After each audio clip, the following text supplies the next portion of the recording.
So I'm just going to rake with my fingers Gemma's crown back, so we've got a nice bit of height and body in through the crown.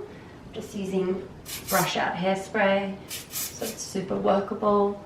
I want to leave some pieces out around our face because I want to keep it pretty soft.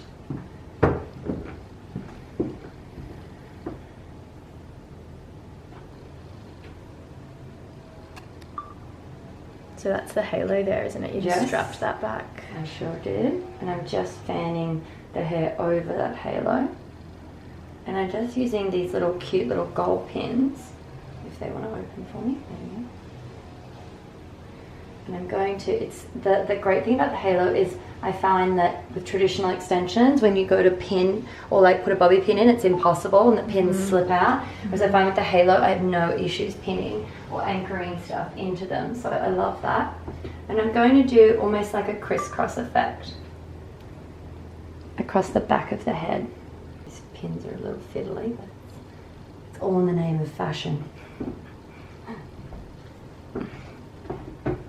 I love your commentary. Yeah, do you?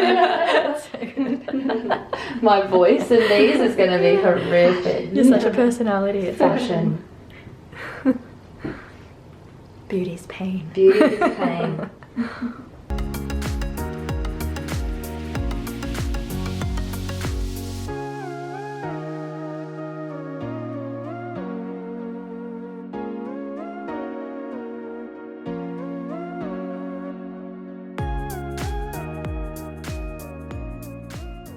And then I'm just going to use my fingers to pull up and give some a little bit of texture and dimension to the crown.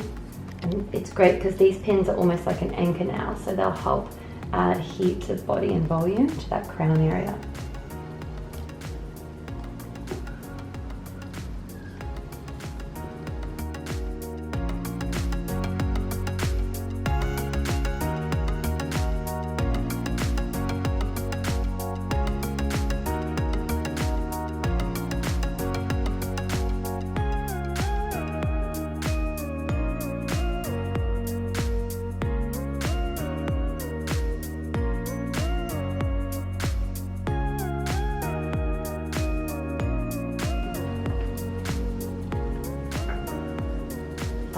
So pretty. I don't even know what's happening back Yeah. You don't need to. It looks good. That's the main thing. Trust. It's such a simple thing to do as well, like for people that are like, oh, I don't want to do my hair today, I'm just going to chuck my halo in and put these bobby pins around my head.